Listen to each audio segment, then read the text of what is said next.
Hey, welcome to episode 94 of the PoddyC. This week, drama abounds within and without World of Warcraft. There's been the big Marvel Rivals drama that's taken over, at least all I haven't my seen feeds. anything about that. I cannot wait. You haven't? No. Oh, dude, it's been all that my Twitter has been serving me the slot machine. I've seen it like all over the place. I just haven't actually looked into what it is. But I can't wait. I am surprised it blew up as much as it did. Yeah, I think so. My general, I'll let you finish summarizing what we're going to get into in a second. But like I can kind of see why it is big, because like the little parts of it I know is it just seems like it lives within that massive disconnect between how like a top level player thinks and a casual player thinks, right? And that always blowing up never surprises me, because each side does not really understand how the other way thinks the way they do. Yeah, it's got all these like classic bits of the things that are going to generate more engagement, right? With like just a ton of the different parts of the recipes. So I'm not surprised that it has blown up to the extent that it has. But there has been a bunch of add-on drama as well. Of course, the add-on apocalypse has hit. We are now in a post-add-on world, which I have more add-ons downloaded than I did a week ago. So I think that's true for a lot of people as well. But yeah, they're all gone. Is what was going to happen. So there's also been add-on devs getting in various fights with each other, which has been fun. Some stealing of code. We've got stealing of code. We've got AI vibe coding abound. We've got ChatGPT and Grok acting through their human proxies, yelling at each other on Twitter, which that's always good. And then there's been some drama, or not drama, but people have been reacting to the pruning of their classes, some positively, some negatively. So that's another thing that we can talk about. But yeah, there's also the stream together nonsense. Oh, right? Yes, that's on my list as well. Yeah, that's a big one for sure to cover, because I think that's also blown up in the past week. So yeah, a million different exciting happenings going on. And then also there's been like various, Dimensius dying in like 40 seconds or whatever, because people had higher eye level gear than they're still supposed to and stuff, which I kind of file that under like, I would be surprised if something like that doesn't happen whenever they do a stat squish.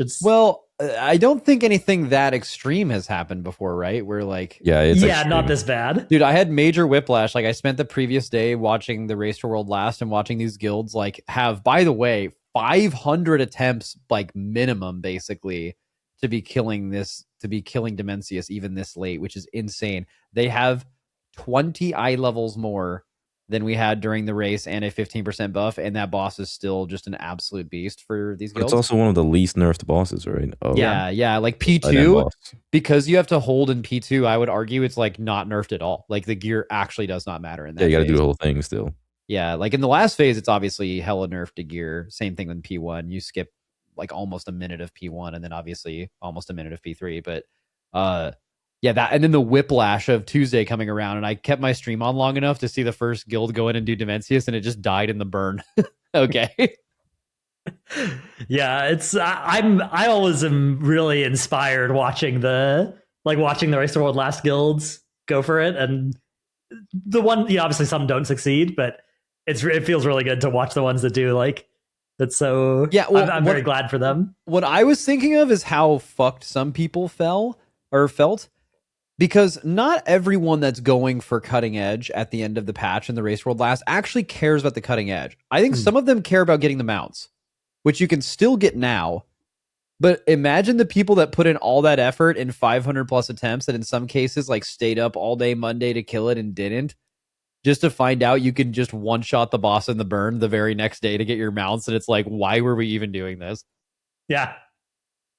Yeah, it's true. The mounts are extremely free. This is going to be one of the freest, like... You can like solo Ansarek or something, right? Yeah, Ansarek has like 1,000 health. Well, they quickly hotfixed it, and I assume they might have rolled it back. Okay. There was a screenshot of her with 1,000 health, which is pretty funny. Yeah, it's crazy how that happens. Yeah, I guess it's just because it's like, it's going to be a legacy. This is all going to be legacy content now. We're basically on the patch that like is setting that up with the eye level squish and everything as well. So yeah.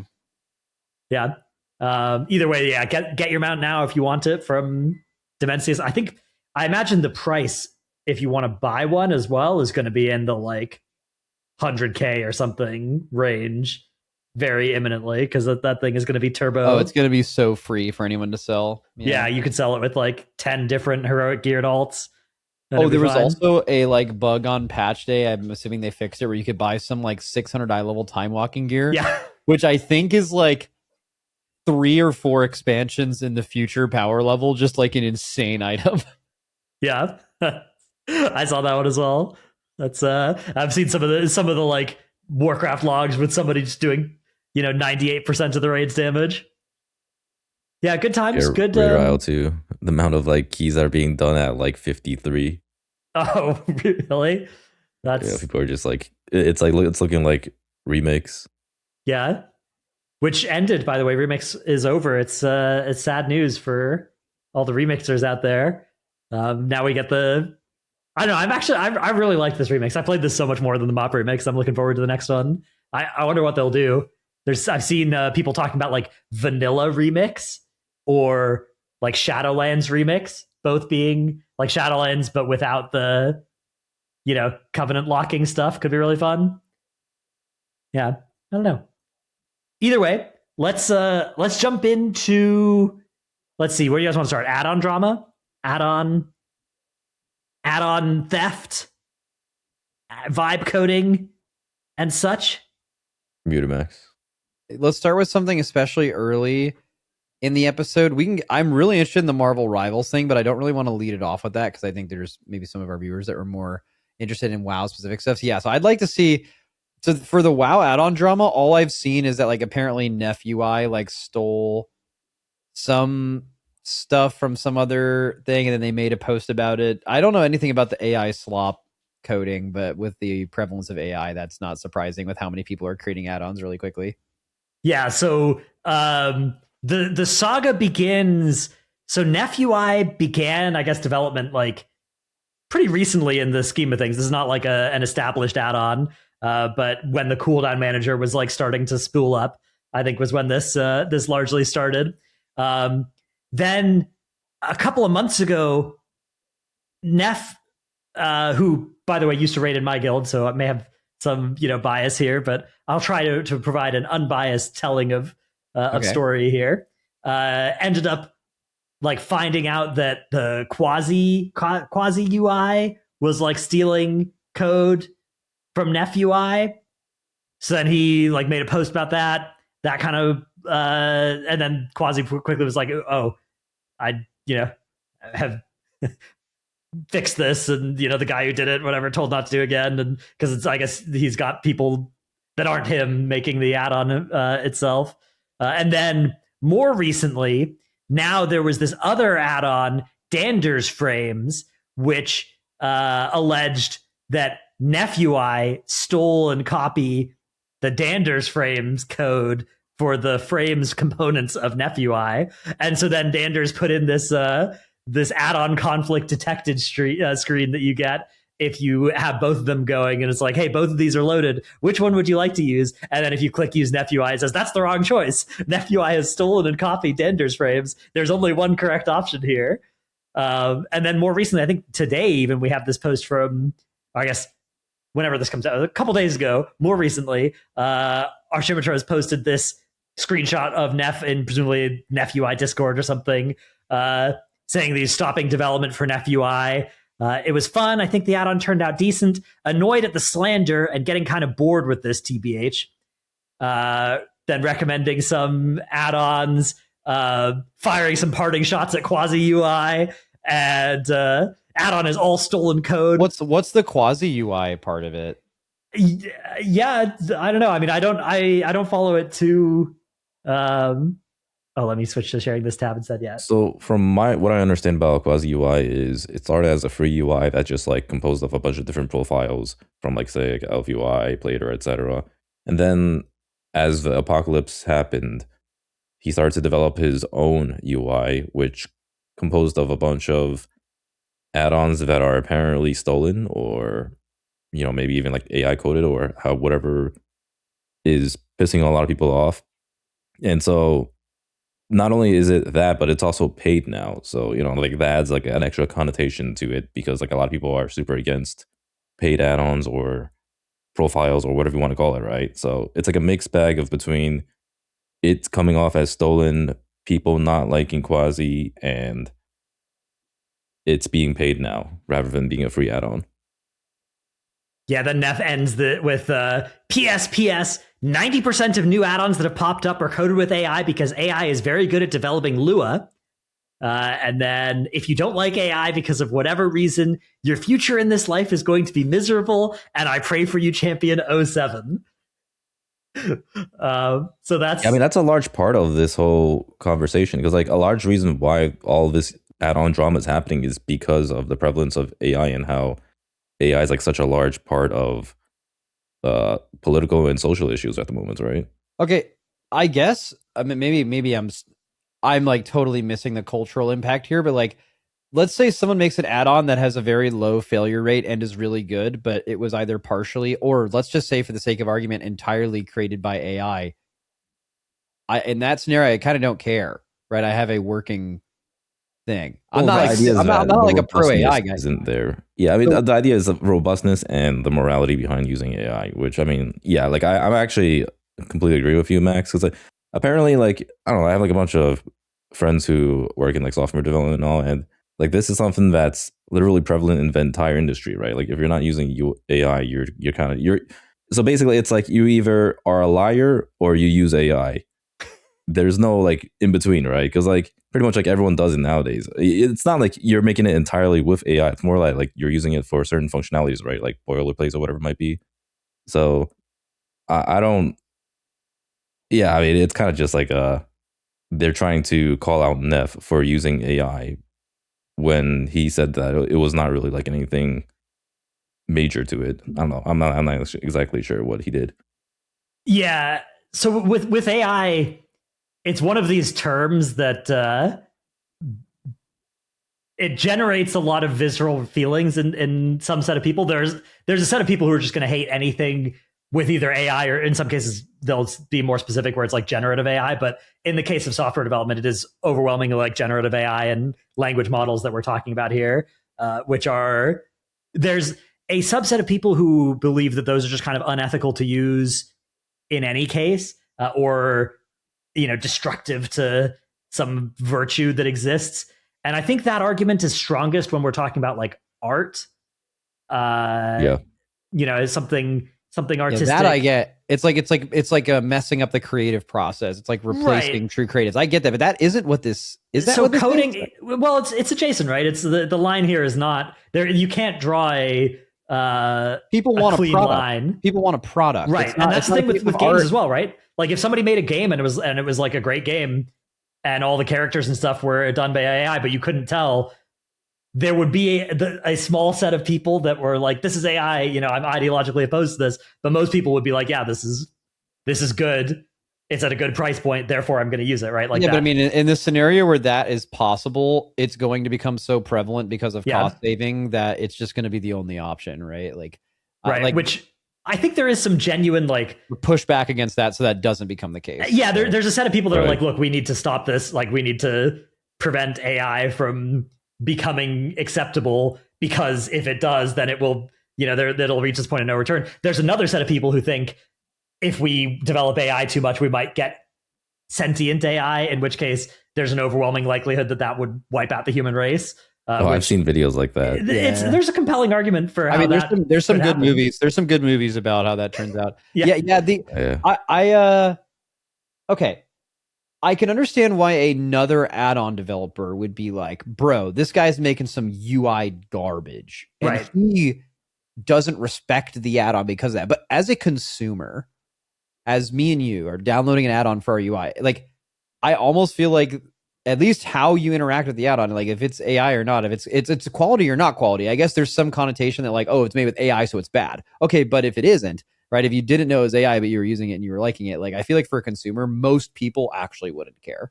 Yeah, exactly.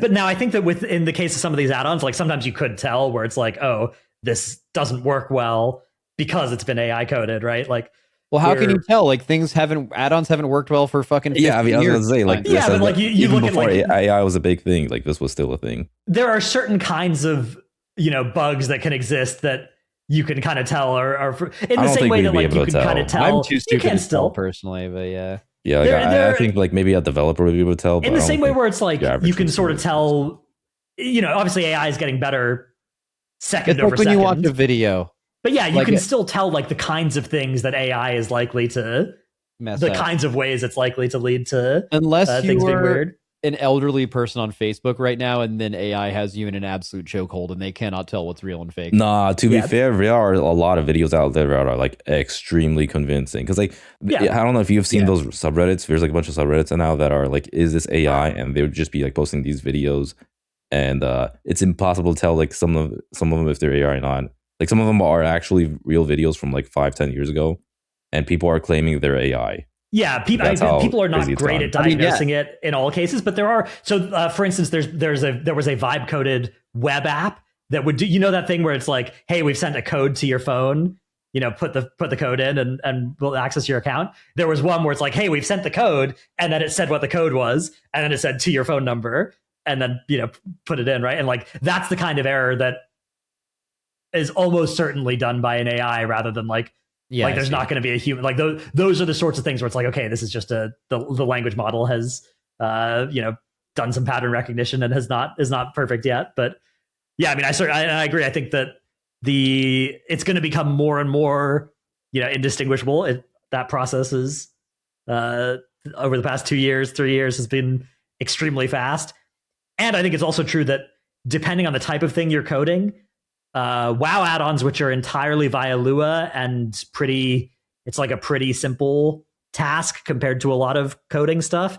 I think is, again, I have a limited computer science background at best, but dude, Lua is like it's hieroglyphic impossible language to me. By the way, so I took a couple of computer science classes in college, and like Lua is compared to some of the more complicated languages. I'm not surprised by the claim. Like I believe the claim that it's probably one of the best cases for like AI doing well on average. Yeah, Lua is a lot more straightforward. Is the big thing. Compared to some C++ or whatever. But anyways, that's been the drama in the add-on space. It's interesting as well because we kind of have a sort of new generation of add-on devs because there's been the people developing add-ons for the past 20 years. And there's been some times where like, okay, this one stopped and this one started, but we've got this really natural time for a bunch of people to leave, like the WeakOrs guys calling it quits, right? And and then a bunch of people to come into the space where it's like, okay, cool. I will now makes a good point for me to get in, but one of them has decided, actually, you know what? Never mind, I'm out of here. Well, that's kind of what's OP about AI. It's like I believe a lot of these guys are able to come up with solutions quickly because of AI. Because I mean, like honestly, a lot of respect to Neth and Danders. Like those guys, they kind of just pop out of nowhere as a reaction to the whole add-on apocalypse. Because like when the add-on apocalypse happened, or when like they first announced it, there were a lot of add-on devs like LVUI saying how they were going to call it quits or like put it on pause. Which I mean, I did call this out, by the way. I did remember saying that those guys were likely going to come back and you can still use most of their functionality, which is exactly what people are doing now. And yeah, I mean, like, so they were basically like a response to that, right? Like they were there to be like, hey guys, like we can still do this. Like they were the first ones to show they didn't that give like up. all They this started was possible. working. Yeah. And I like honestly like mad respect to that because like when I first saw Nephew, I was like, wait, what the fuck? Like this looks basically like retail, and it's not like everything's fucking gone. So I'm glad they did what they did. Yeah, I think you're so right. And I also think that's the biggest thing Blizzard got wrong with this whole add-on apocalypse thing is they knew, at least in theory, what would still work within their game. So they were like, I mean, all these add-ons will just still work, right? Because we've only removed this and this and this. But they didn't count on WeakOrs just not wanting to put into work to make new WeakOrs work. They didn't count on how many people would just really struggle with or completely give up at the fact that they would have to like change the way some of the stuff was made, even though all of it was still, again, in theory possible. Like you're seeing all these things pop up now, especially in the last month. That's what all the conversations have been around. Wait, you can still do this and this and this and this. But a lot of that stuff they didn't really try to kill. It just initially got killed because of them trying to get rid of the thing that is still unable to be done and then now it's just coming back. And I think maybe Blizzard overestimated how quickly add-ons would be able to adapt to the new set of rules, and that has made it look so much worse. Yeah, I think they definitely griefed as well with the initial putting on beta with that first beta build, the most restrictive set of things, and not super clarifying that they were going to be walking back almost all of it.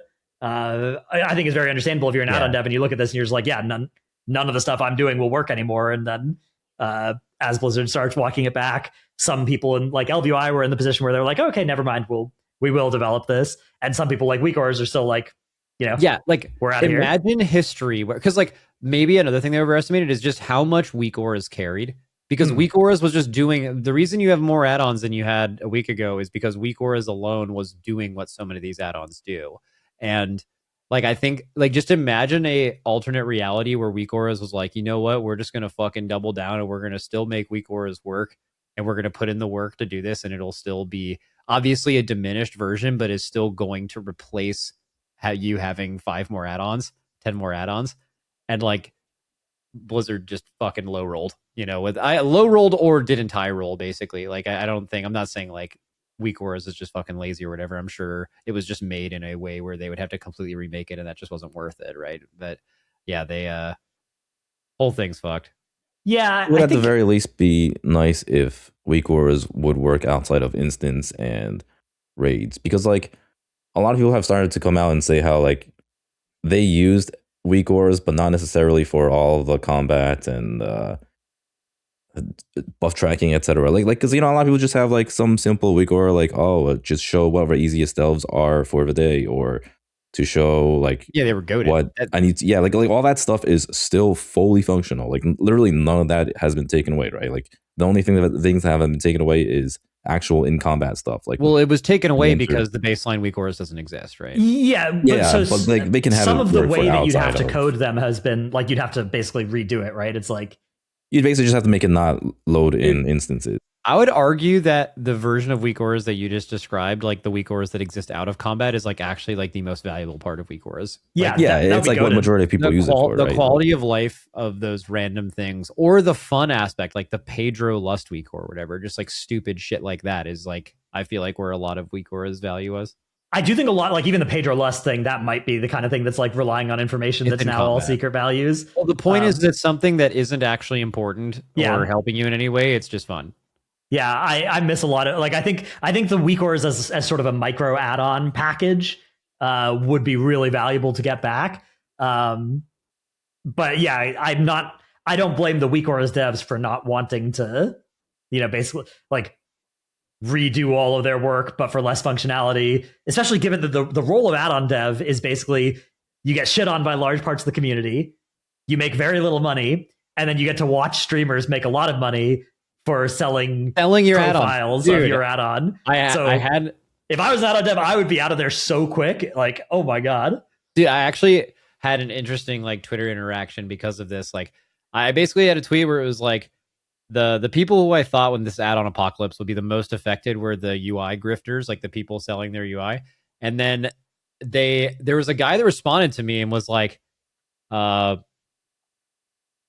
he was saying something how is it like this? It's oh, well, I mean, they're using all these add-ons and customizing them. And actually, you're looking at it right now. How is selling UI packs or grift? Is it selling it? A lot of what these guys are packaging to people are add-ons. Maybe other people, and who I'm assuming they give no money to, they customize it, but the people who put in the majority of the work don't make anything possible. And his response is well, the add-on developers should just sell this stuff for money then. And it's dude, the few times that has... Do you guys remember the discourse of that? The few times people have tried to paywall add-ons, they get totally fucking shit on. The community's fuck you, give me it for free. Yeah. So there is no winning as an add-on person. Well, it's also against the TOS to straight up sell an add-on. So yeah, but you could do the whole profile workaround. How is it not against the UI to sell a? How's it not against TOS to sell a UI then? You do the gray area thing where it's we're selling a profile, right? We're selling settings. But you can do that with an add-on as well. All I'm saying is the add-on people are absolutely getting fucked. There's regardless of TOS or not, those people are getting the short end of the stick for sure. Yeah, they're doing 95% of the work here and getting nothing. Other people are changing. That guy used the example of, is selling pre-made PCs also a grift? Yeah, it would be if instead of you buying RAM and a GPU for this PC, you stole it and then painted it a different color and then sold it, right? Like that's the equivalent. So yeah, I don't know. It's a thing.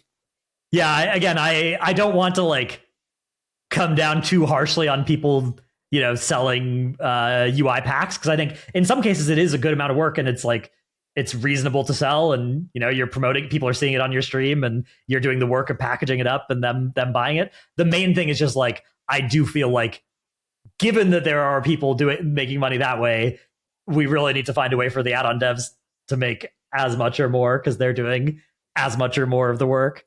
Yeah, I also use these. I use someone's add-on that someone sells because they're great, and I'm currently not installing it until someone comes up with a good one. Speaking of that, with the recent Nef UI being like, I'm just gonna fucking quit, everybody. Was there anyone's UI package that was using Nef UI that had to like start from scratch that was selling it? But I don't know. Like, that like was UI I packs. thought of.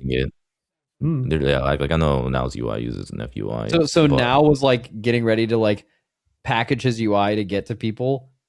And then, well, I mean, right now it's kind of like a temporary UI anyways. Like for a lot of people that are selling their UI currently or sharing their UI, it's largely just like a work in progress, and whatever they're publishing isn't going to be finalized anyways. Yeah, so you just switch to another add-on in a future build and it's fine. Yeah. Okay. There was, I know we don't care about this, but there was also a similar drama on the PvP side of things, where somebody basically, it's basically the same story, but with the PvP add-ons instead. So, inherently a lot less useful, lot less widespread. But yeah, this like S Arena add-on, somebody literally 1-to-1 copied the code. And yeah, that's all. I guess I haven't looked into independently verify that, but that's what these tweets are asserting. So stupid. Yeah. I mean, it's whatever, right? Like yeah. At the end of the day, people are just making add-ons for people to use, and hey, I mean, if it works, it works. Yeah. Like what Max said. Okay, you guys want to switch to the stream together? Yeah, I think that's like pretty. I'd like to get into the Marvel Rivals more because I'm just more interested in it. But I would like to finish up with the WoW. Yeah, we got to finish eating our vegetables. vegetables. There was in 1 week's time. There wasn't kind of an incredible amount of things happening, but yeah. So basically, the stream together side is that people have been using this feature since Twitch kind of came out. It's always been kind of OP, right? Where it sort of adds together all of your viewers. So you'd have 6 people streaming, and instead of basically each of them will have their combined viewership. And so it spikes you to the top of categories. And if you look I bet if we look at Twitch, let's see. Yeah, I was about to say, I don't know. Do you have a picture of when people were getting mad at it? Because like that, I think is the best way to show it. Big one is Grayson made he talked about on stream, which got clipped and got put on LSF. Yeah, so I have here's right now World of Warcraft. So you can see 4 of the top 6 are in this. The purple borders around are in stream togethers right now. And actually, this is less than last time I checked. Yeah, this is pretty tame right now. Yeah, this is pretty tame compared to. Yeah, I mean, I imagine there's some people who got called out for it that stopped doing it. Yeah, and there are even some people that are like doing these stream togethers where it's like they're not even actually playing together. They're just using the stream together. That's the thing I have an issue with. So like the sauerkraut people, as far as I know, are like playing in the same group, right? They're literally playing together. I think that's the point of the system. I don't know. I think the only issue here is how it's actually portrayed on the browse page. Mm-hmm. Right? Like that's because like if it wasn't on there and it was just like when you went to that person's stream, it had a list of the other streams. But like I feel like combining the viewers and putting you up in the section is the issue, because there is real value to that. So especially when there's a drop campaign, and especially when there's a gift a sub campaign, which is pretty common for like WoW expansions now. When you're near the top of the section, the vast majority of your viewers actually comes from the browse page. It does not come from follows. It's like proportionally scales up. So if you're like the number 1, number 2, or number 3 stream, you are getting a ton of viewers and through the gift a sub campaign and ads and stuff, a ton of money by appearing at the top of the viewer thing. So the stream together thing, I think, is kind of bad in that way, because it's going to like incentivize people to kind of cheese that system to get to the top, and it's also going to push people that aren't doing it lower, which will affect people's income. That's why I think it's weird. It's the same as viewbotting, basically. Viewbotting it is. yeah, what is it called? Embedding. Like, it's the same shit, right? Because like at the end of the day, you want to be on top of the directory because it's whoever's at the top will always be doing the best. I mean, that's exactly how I discovered Burns Peanut, for example. Like, I never heard of this guy before, but I saw him with like 50K viewers. I'm like, what the fuck? I decided to check it out and see what was going on here. That guy's an incredible streamer. Yeah. I mean, I think it's kind of black and white, though. I don't think there's any person arguing that using it in the unintended, basically legal viewbotting way, that's a good thing. That's like some scummy bad thing, right? Is there anyone defending it? I'll make an argument here that's like a don't hate the player, hate the game kind of argument. Yeah, you can't blame the player for sure. It's like, definitely on Twitch. You know, you see, basically Twitch is creating a really strong incentive to use this feature, right? It's like 6 times viewership, right? And it's unsurprising if they're not enforcing it that people will abuse it, right? And you know, so you're saying that you put more of the blame on Twitch, not all. Oh, 100%. Yeah, I would put all, honestly. I have a hard time. I disagree so hard. I have a hard time getting mad at streamers for the logic of like, other people are doing this, they're at the top of the category. Like, if I click this button, I'm going to be making 3 times as much money at my job today that I need, right? Like, I personally wouldn't click it, but I'm also personally not. I personally wouldn't click start streaming. I clearly haven't done that in like a year. So, but yeah, I think that it's one of those cases where like if you set up an incentive for somebody to abuse something and you don't make it hard to abuse and you don't enforce on people abusing it, you are basically making it like there's basically no rule against using this. They're doing Twitch, the right thing, right? Like, yeah, unless Twitch actually came in and started like being like, hey, this is really serious. You know, we're going to start banning people that are abusing this.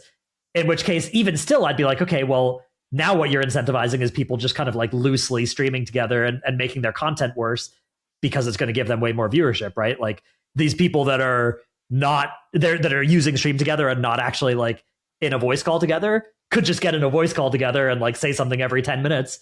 And would that qualify as being streaming together? Probably enough, right? Like, I don't know. It seems like you're opening up to like a world of, you know, arguing over this technicality then. And the whole baseline of the problem is just that you created a really strong incentive to click this button. So they should just get rid of that incentive or decide that that's what they want for their platform. I don't know. I think the Stream Together is really good. Like, I am a huge fan of it. I think it should be used how it's intended.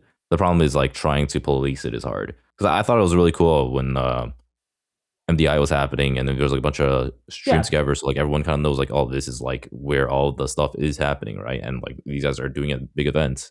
I fully support having the watch together. It's just they just need to nerf. I don't know how they can support it. There's a lot of different ways you could nerf it, right? Like, first of all, you could just not have it do the combined viewership thing and just have it, but you still have the Stream Together. Yeah, I mean, that kind of ruins it, but yeah. You could also have it be where it's like, okay, if 6 people are streaming together, instead of showing them 6 times, we just show them once with their combined viewership. And maybe if you click on it, it takes you to either a random person's stream in that Stream Together, or maybe it weights it based on how many people are in each one. So if there's 80 viewers in one stream and 20 in another, it's 80-20 chance that you get sent to each stream, you know, if you click on it. And that would like nerf it basically to being, you know, not exploitable, maybe also not beneficial enough. So I don't know. I think that it's one of those cases where you just have to like make it not something that there's an incentive to exploit if you don't want people to exploit it. Or if you are going to have a really strong incentive there, you have to do strong enforcement as well, which doesn't seem like Twitch really wants to do. Twitch should certainly enforce it. But the world where everyone buys into this and it's actually just a fight of what bigger streamer you know, so you can get propelled to the top of the section, that's just absolute chaos. Twitch should absolutely police it. That being said, if you are a streamer, and I'll just leave it to the WoW section because I don't really pay attention to other parts of Twitch, or I'm not like educated on what's going on there. and you are doing stream together with other people to appear higher in the section, and you're not actually playing with them, I'm looking at you sideways like like a dog that just heard a noise for the first time. Like that. That's a tough look. Yeah, I'm looking at it more like oh, this is I'm like ick, but I put most of that ick on Twitch rather than on the streamers doing it, right? It's like, yeah, it could feel completely differently. I lose a lot of respect for you if you're using that. Yeah, so beware. You and if you lose Max's respect, he's not going to let you go on a stream together. So that's a big yeah. That's a big cost you got to think about before you incur it. Yeah, that JB had a pretty funny reply. Like, so I think I don't know if you saw it. It was on Venruki had a tweet about it. Venruki was like, "Does anyone else feel like it's really weird that people are doing this? I'm not sure if it happens exactly in the WoW section. It's there, dude. Look at Venruki. Click on Venruki's original tweet, and then I said, yeah, it's pathetic that people are doing it. And then look at JB's response to my tweet." Like JB. Yeah, I agree. Unless, I mean, let me on there. Yeah. I mean, the JB could be relied on to have a really funny tweet, regardless of the situation. It's so annoying when you disagree with him as well, because you just know he's going to have some. He's going to have something more clever than you thought of. Reply. Okay, the real question here is, Max, is this going to happen during the Race to World first? Yeah, I mean, if it works the way it currently does, but I also think that would be in the spirit of what it's supposed to be, right? Yeah. Like entirely. Like even in the I mean, I had a tweet about it where it was saying, like, level 1 is you just have each guild, you have my stream, you have Liquid stream, but then you have all the individual raiders. Then it's all in one place, and it's all kind of combined viewership anyway. You're all I think you're limited to like 6, right? You can only have 6 streams in a stream together. Is that true lore? I have no idea how it works. I think so, but you could split it up still. Last I checked, it was something like that. Yeah, but I don't know. You could still split it up so that it's like you have 6 Liquid stream togethers. Then you put a big streamer. You put your 6 biggest streamer. You like snake draft it so that you try and balance the viewers among them. Well, I mean, because it's all about getting at the top of the section, you wouldn't want to put any smaller streamers in it, which would probably be the benefit. Right, but like you wouldn't want to do that because then you might fall below another number. So yeah, I guess you'd probably try and create the most possible stream togethers that would get into the top 5 of the category. No, I mean, honestly, okay, like the way I'm looking at it is there's a world where you try to get the top 6 people in Echo and Liquid and then go against each other. I believe the last couple tiers at least, that would be very good for us because like if you combine the Liquid channel and my channel, that's usually way more than like Echo's, but Echo's individually is higher than both of ours at some points. But you have that. But honestly, isn't the way to grow the race you actually have the Echo channel, my channel, the Liquid channel? That's the top 6 biggest race channels. Yeah, well, that also makes the most sense because like usually when you're towards the end of the raid or end of the race, you're swapping between POVs, right? Because like I know at least like I was doing that, and a lot of people were probably doing that where they swap between like, oh, Liquid's in a 3% pull, and then you go back to the Echo stream and they're in like a 5% pull, right? And then you just keep going back and forth.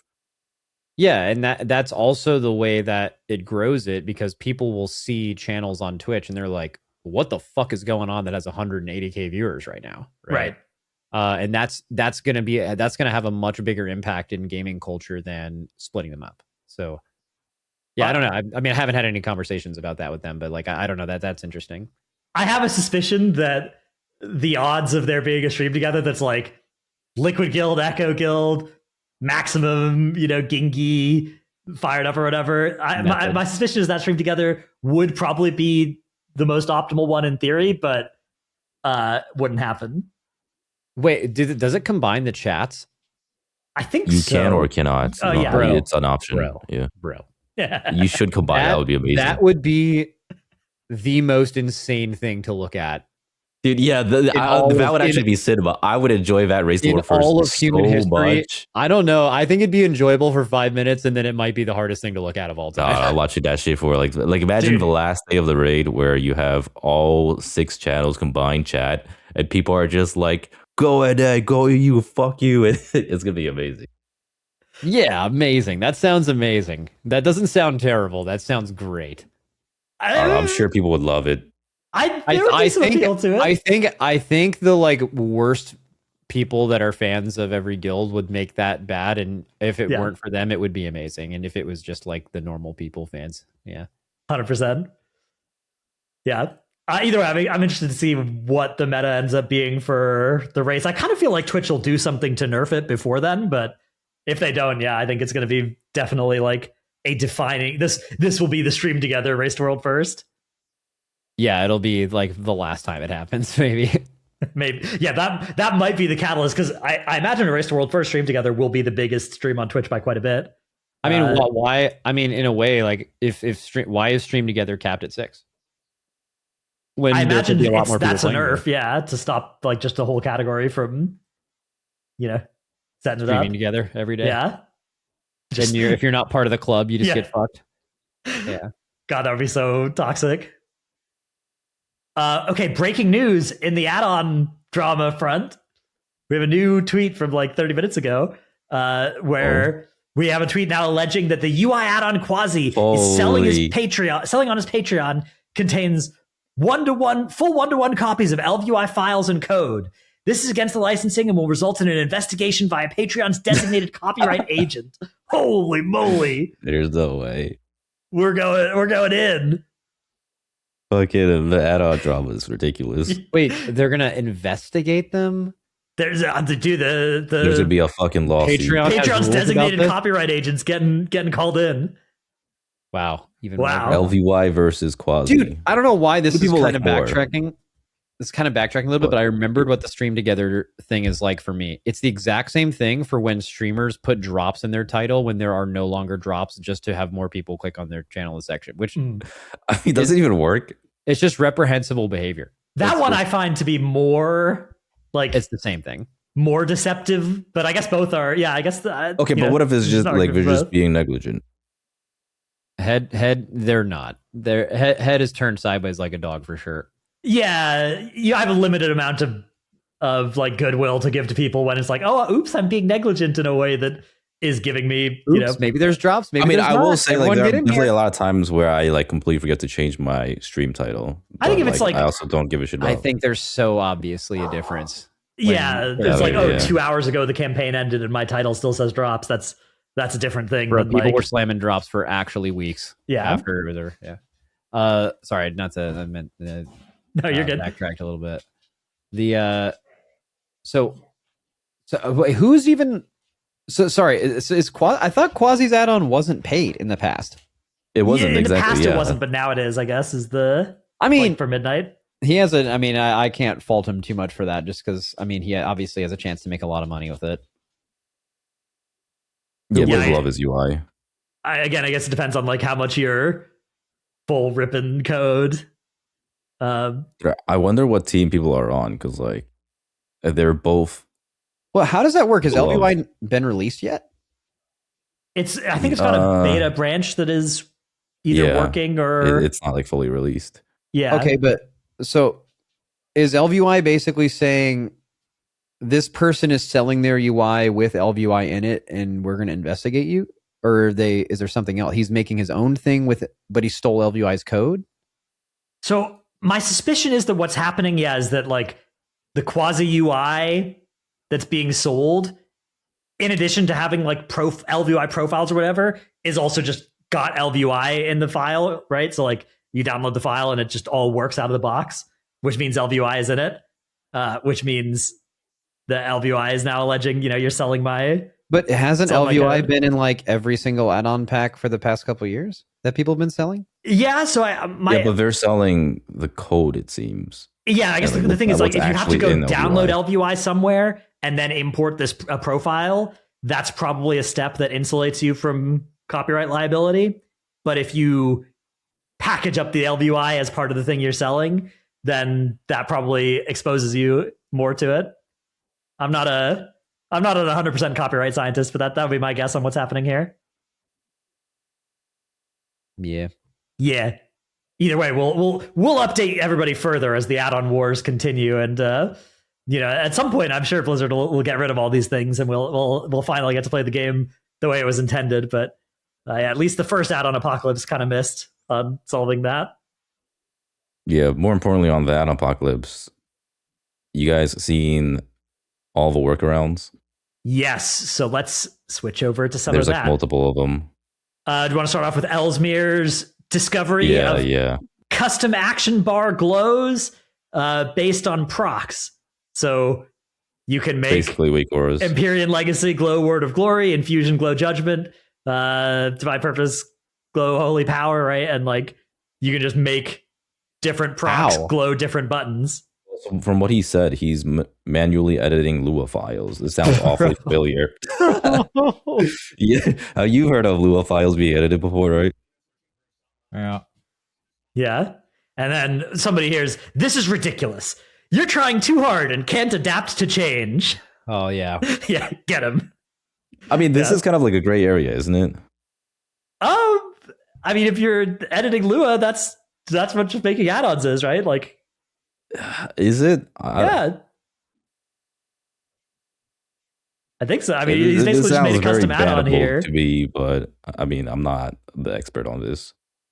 He's basically just making it out, and it's like, hey, when I have this buff, glow this part of my screen, because I think that's the main thing is that. Oh, but if he was making an add-on, why does he just make an add-on? You know what I mean? Well, because it's not like it doesn't know where his button is. He's like because you have to actually edit in. the files in. He's basically hard coded it in, so it's like, hey, when I get Empyrean Legacy, glow these pixels here, and then he makes sure that he puts his button there as well, right? He puts Word of Glory there. Which makes it's like a clever workround. That's awesome. I would love to utilize something like that. It sounds great. Yeah, it's very powerful. It's one of the many things that it exists in the cooldown manager, by the way, right? Something like that. The cooldown manager, I don't think it lets you take that step of glowing a different button. Yeah, it's different based on a proc. I'm saying the cooldown manager should do that. Like that. Shouldn't that be an option in what a cooldown manager should be if it's going to try to get closer and closer to good functionality? I would say yes. If that's what you're implying, yeah. Blizzard seemed to initially want to not have that kind of functionality exist anymore. Or didn't want the game to be complicated enough to where you needed that, maybe? Yeah, but then again, like, clearly it's... Dude, Blizzard, I don't know, they're just all over the place. Like, dude, not having custom buff and debuff filtering for me is the biggest, like, crazy decision made here. But so speaking of that, there's another workaround that now exists for custom buff and debuff filtering. So this one is, how you have like all these buffs and debuffs on raid frames? Well, there's no solution in the base UI, but what you can do is remove and replace all spell icons of abilities to a transparent icon. This will make it so that anywhere you'd have them, they'll be completely transparent. And then you can put like a color glow on it. So for instance, here you could see how you could have Dream Breath be just a green square. Why is the entire nameplate cooling down? Maybe that's the cooldown of Dream Breath or something. Terrible drawbacks. Yeah, there's some drawbacks associated with this. This is such a bad look, man. Like for Blizzard. It's just crazy that people are... Man, this just didn't work out the way they thought it. Look at the fucking frame. Oh my god. Yeah, but the reason that people are going to do this is because the alternative is this garbage, right? Yeah, like, I mean, this is atrocious. Let's talk about that. Right, that picture right there. It is insane that any kind of pruning of anything happened if they could not have buff and debuff management look better than that picture. Yeah. It's like if you've played WoW before, if you've ever healed and had to track a frame, that isn't playable. Like that's so bad, man. Like that has to be priority number one: buff and debuff, whitelisting and blacklisting across everybody, but healers especially. Yeah, it was like when we were playing Fellowship and we couldn't track the very specific buffs that the class needed. Yeah, I would say this is definitely like egregious and important, and even though it only affects healers mostly, I think it's still, they should focus on it. So that's how bad I think it is. Focus on some healer quality of life. Okay. Other unforced error was you guys see the transmog drama? Where basically everybody's like, oh, transmogs are going to be way too expensive. And then Blizzard made them cheaper in beta, but they're still way too expensive. And then they went live and everybody was really mad. And also they killed everybody's pre-existing transmogs. And so now they have nerfed the transmog prices by 50%, and also they're going to give everybody one freebie because they, basically took away one transmog from everybody when they the patch hit. So that's been some other happenings. Dude, that's the on one side. community you can't piss off as Blizzard. Like, It's so Blizzard strange saw to that this was me. an issue, and they instantly went like, "Guys, we're sorry." So the other thing with the way this new transmog system works is it's going to be very cheap if you have a couple of outfits that you swap between. That used to cost money, and now it'll be basically free. You set it up once, and then you can swap between it. But if you are somebody who wants to swap like many, many, many different transmogs, it's actually going to still be quite pricey to do that. Like once you actually have filled all your outfit slots, which unlocking them all is reasonably expensive.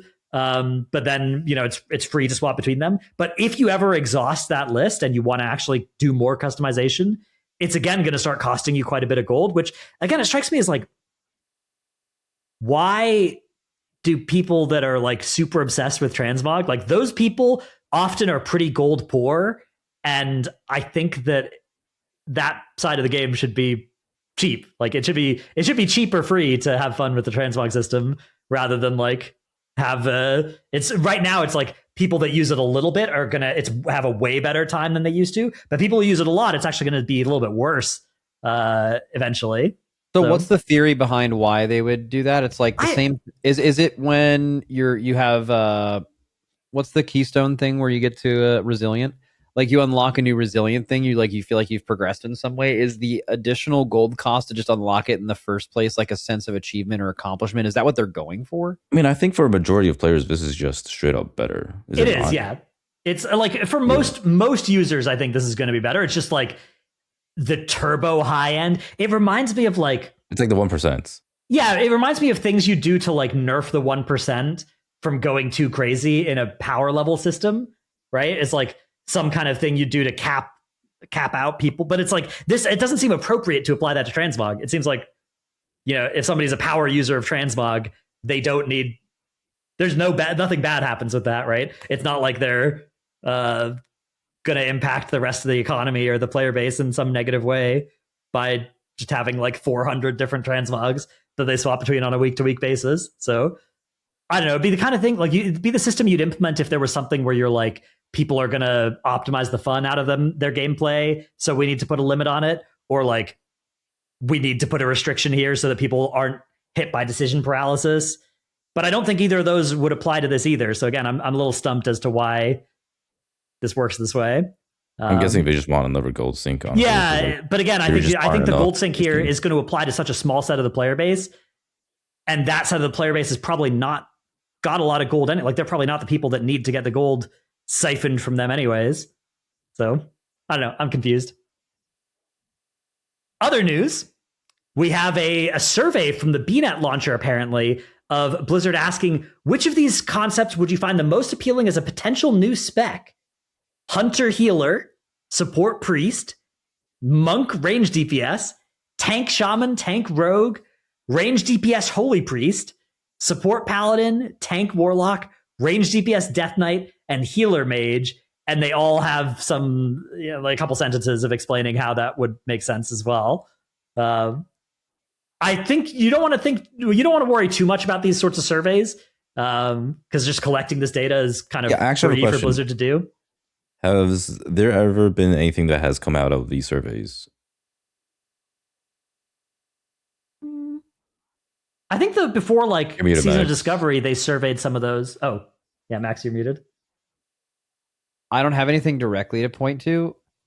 Like I don't have receipts, but I believe the answer is yes. I think like over the last 3 or 4 years, there have been a couple of things they've done in.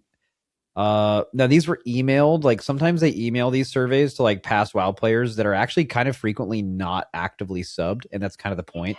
Is like they want to hear from these people about maybe what would get them to sub again. That's why they want their opinion. And I feel like some of those things did happen, but I also can't directly point to it or prove it. That's just like, oh, dude, maybe it's the add-ons. The add-on change came from surveys. Maybe. Yeah, although, like, if you listed the reasons that you wanted an add-on apocalypse, I don't think many of them have actually come to pass here. So, yeah. Oopsie. Yeah, whoops.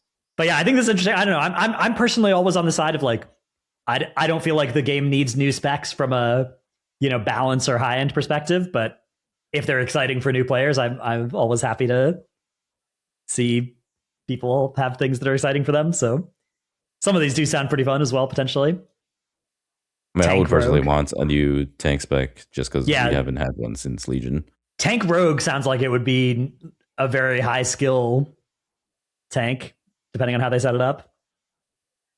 It could be exciting. Dude, the dog's barking just scares the shit out of me. Dude, I like actually jumped. Okay. I think we've had enough of our WoW drama that we can get to our Marvel Rivals drama now if we want. Wait, actually, before we get to that, just looking at this list, Mhm. what do you guys think would be the thing the community would select the most? Tank Shaman. That's one that I've heard about before, but I would maybe go in a different direction in that I would just trust that the big three of WoW, which is, I think, what Hunters, Druids, and Paladins are like by far the most played classes. I think you're going to just see a poll skew towards one of those three things because there's just more people that are going to pick their class that they play. And in that way, I'm like kind of separating it between like what sounds the most interesting, like support, Paladin, healer, Hunter. And they don't have Druid on here. So it's like mainly, I feel like it's those two for me. My I actually money's on find that support fascinating, priest. but they say support. Yeah, I think that's like I think it would be support priest or support paladin. I feel like there are more paladin players than priest players, but I think support priest is more like more priest players would want to play support than paladin players by quite a lot, I think. Oh yeah, that makes sense. So I think support priest would be also it's near the top of this, although I don't know if they randomize it from Bro, I think healer Hunter is like has to be way up there. I think you're really underestimating the amount of people who play Hunter that want to be a support player in some way, right? And that would be their only option on this list. Okay. Yeah, Beam Hunters. Yeah, I think we can agree it's definitely not ranged DPS monk. Yeah, that I mean, monk is also just like Nobody plays that. I think it's the lowest played class in the game, right? So like that was No, it's Rogue nowadays, actually. Yeah, true. Rogue. I mean, Although, so yeah, with Rogue Midnight, also out. I bet Monk is going to start having a smaller population than Rogue. Like Monk is, especially, dude, Mystery. Have you guys seen what they've been doing to Mystery? Oh, it's ugly. I think Megaset's official stance is wait until they change it or play something else, which is that's rough. A rough place to be. Okay, let's see. We could do the Marvel Rivals quick rundown of the drama. Yeah, I want to hear that. So basically, there was a tournament that was going on that had a prize pool of like $40,000, and then there was a team, and the teams were sort of, I guess, drafted or put together. It's not like people didn't enter. So it wasn't like a pro level tournament where it's like orgs and stuff. It was a kind of like a community thing, but there was a prize pool. These players are all good though. It's I think they're all like Grandmaster Plus or whatever, which I don't know what that means in that game, but it's presumably this is like top ranks. Oh, interesting. Yeah. So it's Grandmaster Plus, these are all good players, but they were drafted to play with people they haven't played with. The gap between like medium good and good is definitely still pretty high in these sorts of games, right? Like you think about League, the difference between maybe Master and Challenger or whatever. But one thing I want to kind of dispel early though is like the idea that it's like a for fun thing. Like if you're putting in, if it has like a $10,000 plus prize pool, people are going to take it really seriously. Oh, that was part of the disconnect in this story, but we can talk about that as we unfold. Yeah, it is how much are you playing to win versus a streamed event? So it's a $40,000 prize pool, which means individual prizes are a couple $1,000s if you're doing well versus nothing if you do poorly. So the incentive is definitely there, but also it is a streamed event, so some of it is you're trying to build a stream audience, right? So for content, yeah. I would say it's there's a bit of an error of well, I don't want to get too far ahead of ourselves, but I think that when you're designing a tournament, you need to think about this when you're setting up your prize structure. Is what you're incentivizing. But yeah, basically there was this team, and there was a player who was the lowest ranked player on the team, but was still obviously still very good. by comparison to the average player in this game. It's not like they had a bronze player and a challenger player in the same team or anything like that. It was just like, low grandmaster or whatever versus higher of the high end. And this person was also lagging, I believe, and was playing, but then one of the other people on the team asked her to swap characters, which I guess is a pretty common thing to like ask people to do in hero shooters. It's like, Overwatch, Marvel Rivals, those sorts of games is like, hey, can you swap to something? Yeah, that's it can be a more strat. It could be a team? strat decision to be like, hey, what we're doing against this team doesn't work. Maybe we should try this. Yeah. Now the way that he asked is something that is under different. The different sides of this will dispute whether it was rude or aggressive. I think most people watching it found it to be not any kind of egregious way of doing it, but it doesn't change the fact that sometimes it's received that way. But no, from my understanding is she was playing a hero that was hard countered by the enemy team and was being told to swap off because she was 0-5 at the time, but she refused. I wield very little Marvel Rivals knowledge, so I can't be 100%. And it is also one of those things where like there's a very clear hero and villain that everybody's sort of agreed on, so everything we're going to hear sort of gets filtered through that lens to be the most possible, damning for the villains and in favor of the heroes. But in this case, it does seem pretty cut and dry that it was, like it was a reasonable thing to ask her to swap. But what ended up happening is some of the other people on the team basically like conspired to get him kicked from the team for doing that. And they went to the tournament organizer, who then for some reason agreed to do this as well, and lobbed the guy from the team, which they were then celebrating and stuff, having accomplished. Mad shit. Right. I have to like watch. Is this all like? Are there like videos of all this stuff? Yeah, there's. I think Critical did one of his like Marvel Rivals situation is crazy. So if you like his rundowns of things, I think that's probably a good place to start.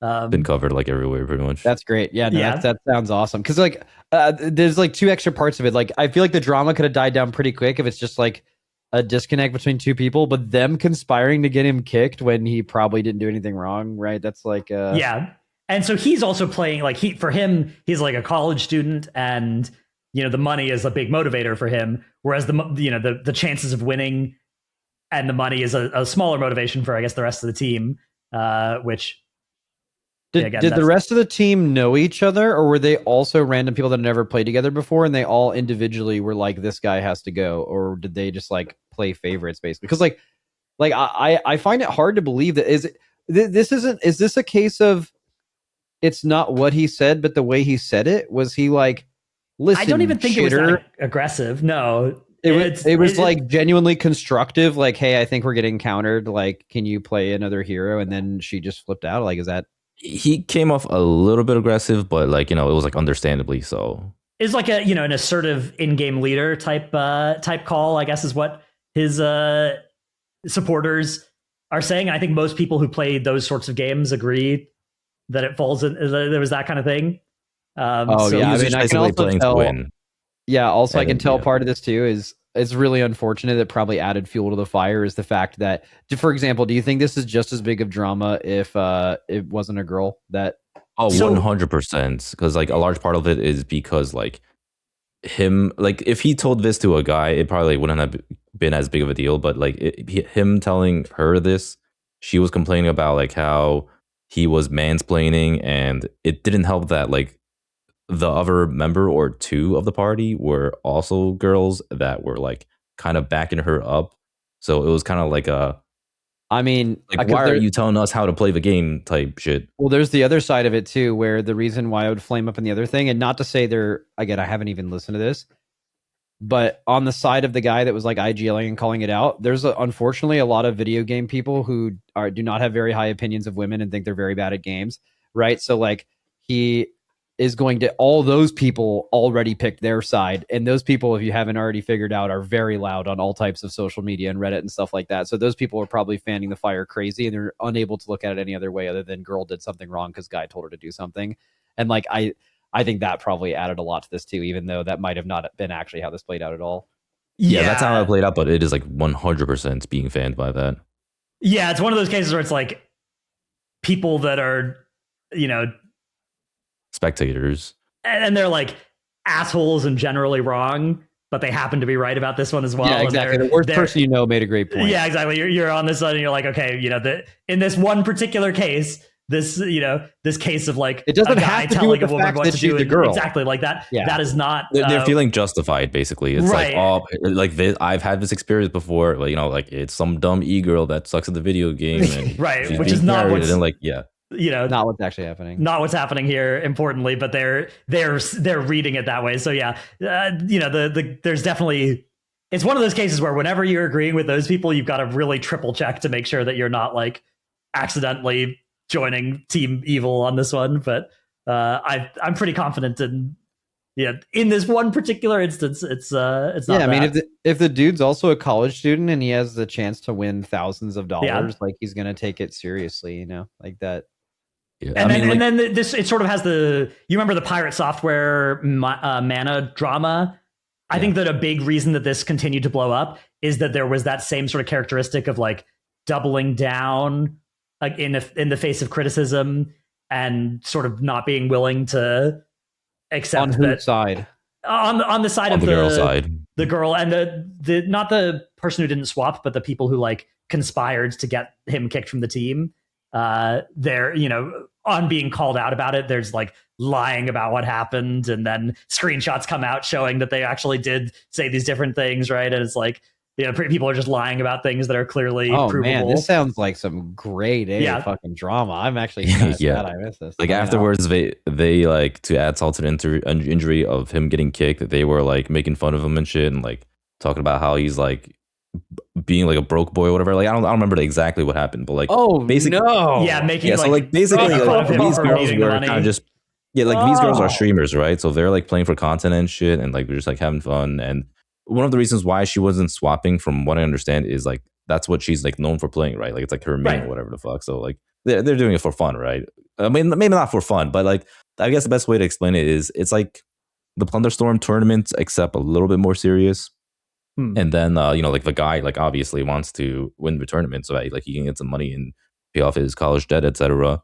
But like she, you know, like she was just like straight up like in her Discord like talking shit about this guy, and eventually she got banned herself and came out with like a video that was just like, oh, I'm so sorry, like this was never meant to happen, you know, like the whole like typical bullshit. There were some apologies that like very, very clearly weren't actually thinking that anything that they'd done anything wrong, right? And like she actually made a big video about it, and that video was like insanely downvoted, and it like that's where it like really blew up when it started to holy moly go across like, you know, all of social media. Everyone started. I don't know if WoW's ever had drama that good. It's like it actually sounds like the perfect amount of ingredients. It has all exactly. It has like the recipe is everything there for everything for drama to blow up. I think so. I guess I have a couple of takes to lob into the void here. One, this reminds me of many situations on the internet where somebody deserves to get bullied, but not by every single person in the world. And the incels got to win, unfortunately. Yeah, so you know, and it's definitely like it's not the case that this person deserves to have this follow around for the rest of her life and like lose all her sponsorship deals. But it is, you know, some pretty dickish behavior, and there is. I mean, from what I've seen, she's kind of young, and you know, and it's, you know, so she as doesn't a streamer, really know any you kind better. of get these. It's I think another take I have is that as a streamer, it's very easy to get into this sort of echo chamber where you surround yourself with a bunch of people that are like always telling you how great you are, and you know you can never be wrong. And this is the hazard of that happening is that you will get into situations like this and eventually realize that you can't. Sure, you're right because you've been reassured by these people about this line of thinking, and then it all blows up on you at the wrong moment. Yeah. So I would say that's something to look out for. But I have a great deal of sympathy here for all parties. And the good news is that it seems like the guy's now made more money than he would have made from prizes. Yeah, like the aftermath is his stream blew the fuck up when he like turned it on. He got like 15K views and like 10K plus subs. Everyone's like, spam ads, please. Yeah, exactly. So he's going to be okay. In fact, this is really good for him that this happened, I guess. He made more from this than from the tournament itself. So that's all good there. the person's like losing sponsors, which I think is probably that probably is the limit of what should happen. That's the thing you pay, like not YouTube, but Twitch is so personality driven. Yeah. People watch your stream because they like you. It's that simple. So if you come across as incredibly unlikable in some case, it is going to affect your Twitch career 100% because that's what this is. There's no way around that. I always find it a bit like I never want to join these like mobs that are for sure. It's like because somebody has this person has clearly crossed the line of like it is acceptable to like hate this person and cause bad things to happen to her, and therefore now there's all this behavior of like going in and contacting all of her sponsors and being like, do you stand like this is off, blah blah blah, right? And like causing these sorts of things. Those, and like those people are going too far. That sort of behavior, I find, I think that is the reason that there was a very understandable backlash against like cancel culture. That is the behavior I think of cancel culture that is bad, is like basically you sort of get permission to be evil to somebody because they're evil, so it's not you now are feeling good about it, right? You're like, I'm justified, right? I'm being righteous by causing this person's life to as much damage as possible. Deep down that those people are waiting for the opportunity to be cruel. Right. Which exactly, cruelty, right? Anytime basically you are taking joy in being cruel, I think that's very dangerous and you should not. Absolutely. Like, if you ever have to be cruel, it's like the cases where you actually have to be in the modern world are pretty rare, and if being cruel makes you happy, that you should be sad about. If being cruel makes you happy, something in the mixture of what's going on is not good. Yeah, so I think there is some of that going on here that I push back against. Again, it's hard to feel too much sympathy for this person given how still very clearly like there's not actual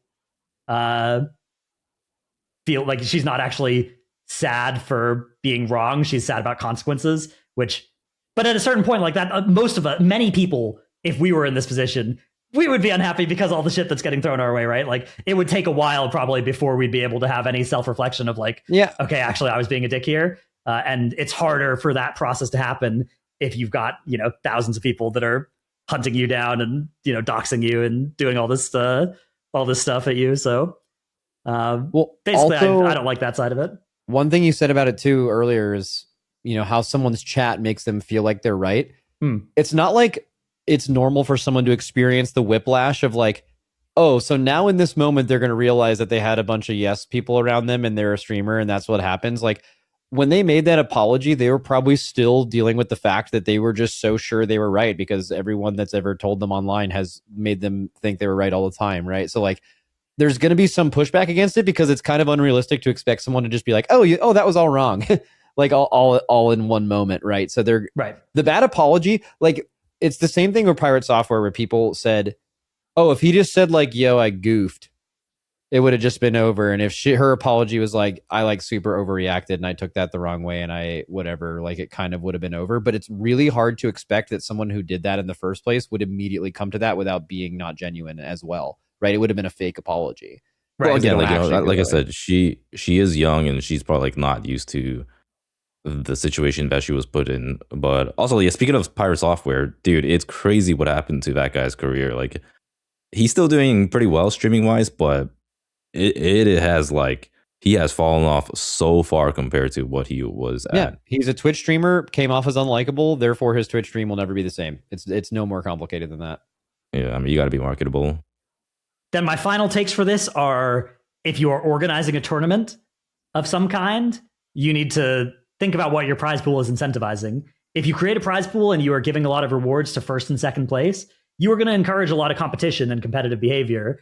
But then if you invite people based on their personalities, you got a weird mixture of like people that are playing for fun versus, playing for content versus playing to win. And that's a strange place to be. So I'm not saying it's unworkable, but I think in general, if you're trying to set up a tournament like this, you probably want to either have people enter as teams if you're going to be offering prizes based on winning, or you want to be setting it up so that you're giving a flatter prize structure where you're just giving everybody. I mean, and this, Max, you obviously when you get invited to various tournaments, right? Oftentimes as a creator, when we get invited to tournaments, we're getting paid for whether we win or lose largely, right? Like maybe there's a slight bump for winning, but typically it's like, hey, here's $5,000 to show up and play. If you win, you get an extra $1,000, right? And the prize pools are structured that way to make it so that it is more about being there, being fun, being likable, generating viewership, generating hype, right? And that is the behavior that structure incentivizes. So I would say, if you're a tournament organizer out there, just think about where you want to be structuring your prizes, and maybe make a flatter prize structure if you want it to be more of a chill, environment. Yeah, I don't know. It's kind of hard to say on that one, because I mean, like, at the end of the day, it is a competitive tournament, or well, not only is it a competitive tournament, but it's also like a competitive game, right? Like, right. But if you want your game to be competitive, like if you're doing this thing where you're sort of like having putting people on randomized teams, but then you're really incentivizing getting first place, it's like, I don't know. I think that is a structure that is asking for people feeling bad, and like these sort of mismatches of getting put on a team with somebody who has a very different priority than you do. Yeah, it's just like this one feels like it's a lot more on the players than it is on the tournament. I think I actually largely agree on the with tournament, Dratnos. and I actually think the biggest thing that's on the tournament here is the decision to kick this player from the. Oh yeah, I mean that decision should never have landed on. I mean, I imagine as a TO, you should never be making that decision unless it's like clear, egregious behavior. Yeah, I think the TO probably just heard that like 3 of the 6 people on the team or whatever were like, we need this person gone, and they were probably like, I mean, if most of the team wants them gone, that kind of makes sense, because like why? I think what happened as well is some of the people who were who were trying to get him kicked were like getting their friends to submit anonymous like messages or whatever about it and stuff, and that's part of the reason why this blew up so much, is because that behavior is so scummy. Yeah, because at the end of the day, like Marvel Rivals doesn't want to be. I understand as a TO, if you're kind of bombarded with that, you might make that decision, but like it's a bad one. It's that's wrong. Well, they just don't want to have that whole baggage of somebody being troublesome. Like they don't really think about what exactly happened or why. And yeah, usually if you get that many messages, it is because somebody has done something really bad, right? It's just in this case they hadn't. So and you feel like you have to act quickly. Yeah. But it is, again, that's just. I mean, beware that this could be happening. If you're a tournament organizer, this kind of thing could happen. Isn't it something that could also happen when you have people pick teams, though? Because like I think something that a lot of tournaments run into is they try to get a bunch of creators together, but also some creators are pro players, and like actually that's true. It's like when Plunge Storm happened, right? Like the stacked teams were just like so fucking stacked, because like if they're just playing with like friends, like like Max was playing with Trill, and then Zaryu and Peekaboo's teaming, but like if the tournament providers organized them to say Zaryu had to play with I don't know, just like some random person that doesn't play WoW. Yeah. Like that would be completely different. Even worse. Yeah. Well, I mean but then you run into the problem where people are in a duos tournament with people that they don't really vibe playing with. I mean, I actually went to when is this episode? I went to like a thing recently where I played a game, and I was playing with like people I haven't necessarily played games with before in a like small group setting, and it just didn't really mesh really well, and it wasn't amazing. Right. And it's just because but if I played it with like 2 people I play with all the time, it would have been great. So like if you're hosting a tournament and a lot of people aren't having fun as much, like I feel like the product is also worse too. So like it kind of made sense they allowed them to do that. But you have, some teams have like I saw it was like an Apex community tournament, or like a Call of Duty one, I think I saw at one point, where there was like a team and they all had a content creator spot, but for some teams their content creator was like a former pro, and there's like no way to balance that without like just not including people who aren't really sick at the game. So like I think it's genuinely really hard to create for fun tournaments in gaming. Like it's just the premise of it itself is just very hard. Right. That's why I think if you're going to do a tournament that's trying to be for fun, you want to, like, people will still be motivated to win by winning the tournament, even if there's not a huge jump in money for doing it. But that's why I think you should do a flat prize structure if you're trying to make a tournament like that. Or if you want to do a hyper competitive tournament, do one of those. But like those shouldn't be random teams of random people because of all the problems that causes. Yeah. Yeah. Anyways, lots of lessons to be learned from this one, I'd say. Definitely, I would say a case where somebody's clearly in the wrong, but also probably is going to get over punished for it in the long run. Then is probably ideal. I definitely agree with you, dude. We need to do more drama content.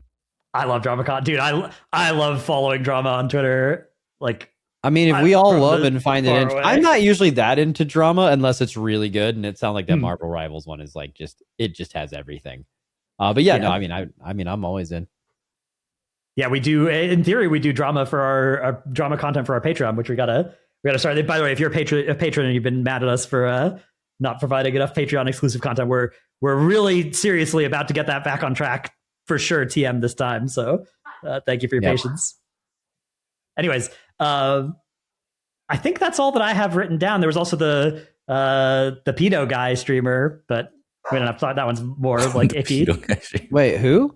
You see this? There was a streamer that like leaked a notepad with like some really, really bad file names of, Yeah, I mean, I don't know if we should get into it too much because it is kind of like on legal grounds, and I don't, it might not be like. Well, now I'm really interested, but yeah, I mean, maybe something not for the podcast. It's like if you're on like live stream fail or whatever, you'll find it. It's never guy. It's a streamer. It's actually a streamer that I've known since 2012. Like I've known this guy since before he became. When he had some like shady file names on something. Yeah, he popped open a notepad and it had like a set of file names for some illegal content.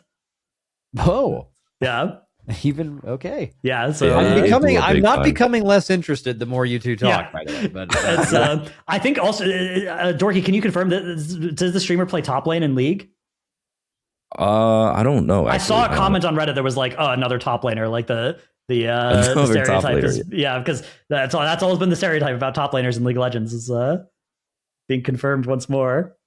Yeah, I mean, look, one thing I will say about that situation though, which is like probably different from how everyone else was seeing it. Like, it's never a good thing to defend anyone that's like a pedo or whatever, but like, just like giving them the benefit of the doubt. Look, I'm not saying I'm defending him. What the fuck is going on with this story, man? But look, like this guy got banned from Twitch instantly, and then from Kick an hour later. Do you know how bad it used to be to get pre-banned from Kick? Oh my God. I'm all for the benefit of the doubt, but let me tell you, Kick already gave that guy the benefit of the doubt, and they came to that decision, right? Like, dude, getting banned off of Kick is you are like an absolutely wild person. That's insane. It's very like it's an achievement to get the. There's a step just below what this person did that actually makes you shoot up the leaderboards on Kick. Right. But they actually went too far and got kicked off the platform entirely.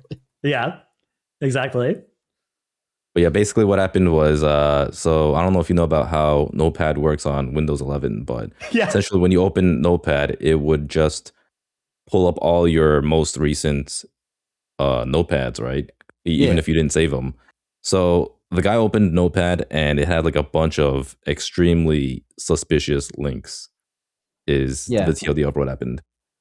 I have this happen on stream like every day, by the way. I open my Notepad and it's like, oh, what was I talking about this one day? And it's just some random list of WoW raid bosses that I don't remember from 3 weeks ago. Yeah, so the Windows 11 grief, because it didn't work that way before, right? Before Windows 11, you'd click Notepad and it's just a new Notepad. It would just open a blank document, but now it opens up your most recent Notepad, even if it was unsaved. And that was exactly how this person got. Yeah, this is another one, by the way. Moist Critical has the drama rundown video on this. So all right, we're gonna hit up. Yeah, you can do the double feature. All right. On that note, I think we have exhausted the list of topics that I have. Anything else either of you guys wanted to cover in today's epi? Oh, there's the Patreon question. I was gonna say there's also like the whole just like pre-patch vibes and everyone playing their class for the first time since the changes. But I mean, there's not a whole lot to talk about there.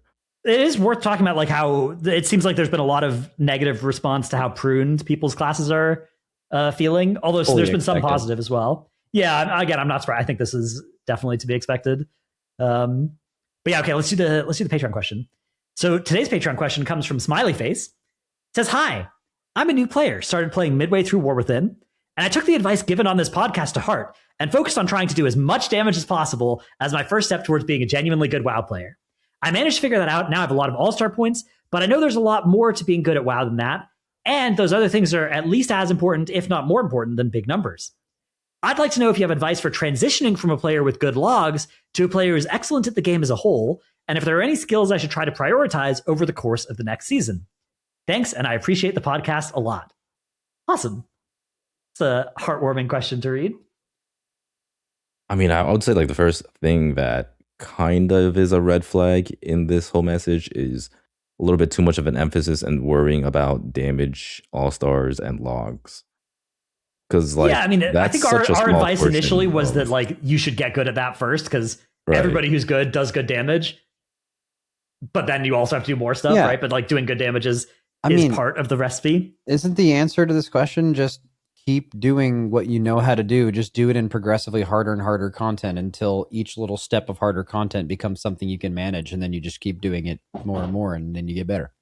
I have a couple of specific actionable advice pieces.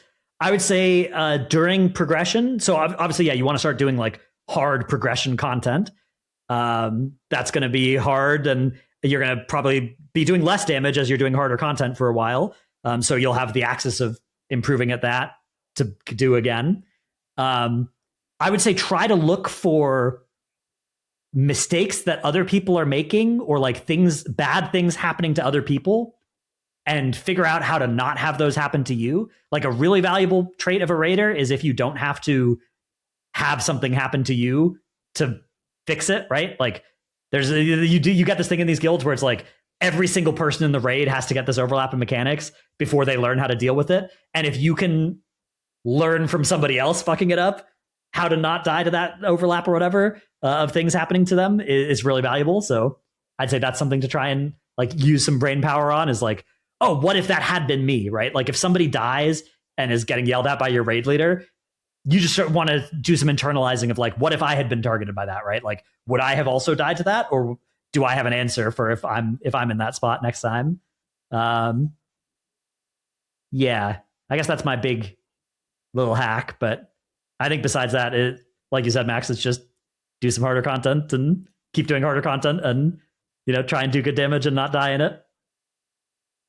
Yeah, I mean, mine was just judging based off of what the person has already mentioned, is to just worry less about damage and focus on. I mean, like it seems like they've already got down the damage part, right? Like if you already know how to do damage, then just keep doing damage. But more importantly, just like understand the other parts of the game, whether it's like movement or pre-positioning or knowing how to like utilize add-ons in this add-apocalypse world. Just like exactly what Dratnos said, like knowing what the mistakes are and how to counterplay it. I feel like that's actually an especially important gaming skill in general. Because like I've noticed this, like whenever I've been just playing these other games recently, like I've been playing a bunch of single player games. I'm on my single player arc. When I'm like encountered with a hard boss fight or something, I'm like quick to adapt to what mechanics are happening and like how to play around it and how to get my damage off around it. Yeah, and that's kind of what I mean by like continue to do harder content, because doing hard bosses forces you to do those things, right? Like doing a harder WoW boss and still wanting to do well is going to force you to pre-position as a range, or else you're just going to do worse, right? Like it's invoking that out of you, where doing the easiest possible content, you never have to learn those skills. You have to do hard content to want to and need to apply those skills.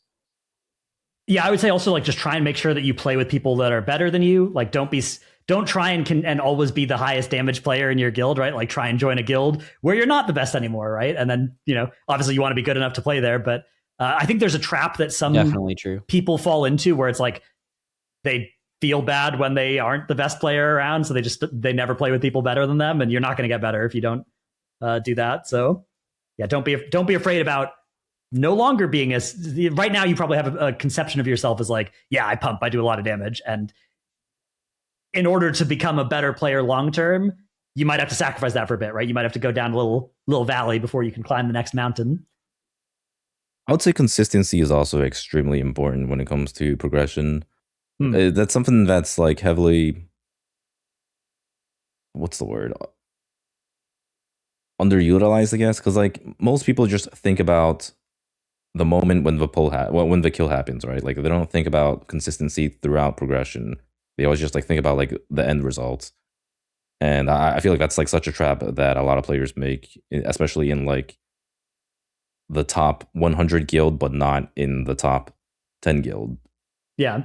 If you watch, I think Max, you talked about this a lot. Like when you were talking about this a lot on your Race to World last streams about how like a good player, you see a lot more difference between a good player and a bad player on pull number 10 than pull number 100 than pull number 500, right? It's like that's definitely, and I think part of that as well is being able to quickly learn from things that are happening. Yeah, I mean, that aren't even to you. That's why you want to be in a better guild with better players, because let's say it takes you 50 pulls to download a boss and feel like you're good at it, like a really hard boss, and you're playing in a guild where everyone else around you takes 100 pulls. So you end up killing it at 100 pulls, and then you spent 50 pulls being bored. You're not really getting a lot better doing that. You want to raid in a guild, maybe that the average player in that guild downloads the boss in 40 pulls, and you feel like maybe you're slightly behind, and that is what is going to force you to get better. You're going to make... You don't have to intentionally improve your gameplay in the guild where you're figuring things out twice as fast as everyone else. You know what I mean? But you do when you feel like maybe you're not getting shit on, but you're slightly behind.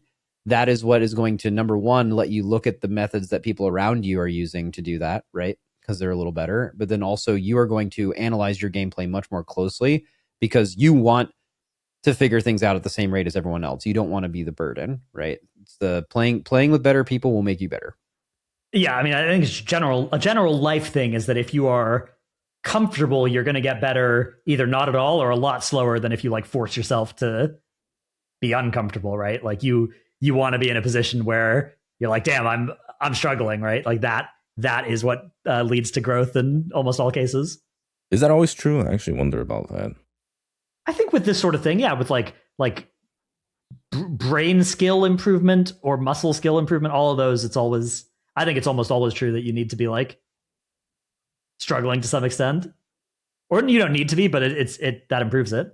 That makes it faster.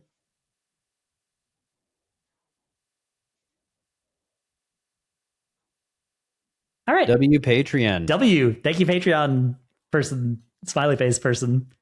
Good luck. Let us know how it goes. Feel free to send in another question as you continue to improve.